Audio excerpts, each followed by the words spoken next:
High, আমি রিমা। তো আজকে ঘুম থেকে উঠে বিকেলবেলা কিরম একটা তালের গন্ধ পাচ্ছি। যে তালের গন্ধ কোথা থেকে পাচ্ছি, তালের সিজন তো চলেই এসেছে। তারপরে রান্নাঘরে গিয়ে দেখি কি না আমার মাঝে তালের ফুরুলি করছে, তাই জন্য এত তালের গন্ধ পাচ্ছি। আমার আবার তালের গন্ধটা অতটা খুব একটা ভালো লাগে না, যতটা আবার তাল শাঁস খেতে আমার বেশি ভালো লাগে।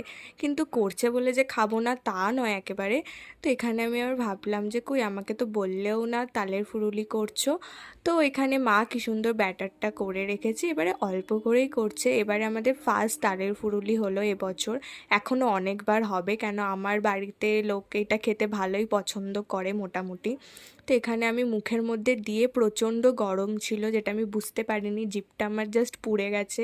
তো এখানে আমি খেয়ে আবার দেখছিলাম টেস্টটা কেমন হয়েছে কিনা। যতই করুক মা, টেস্টটা তো আমি প্রথম করে বলতে হবে কেমন হয়েছে কি না হয়েছে। থ্যাঙ্কস ফর ওয়াচিং, দেখা হচ্ছে পরের ভিডিও।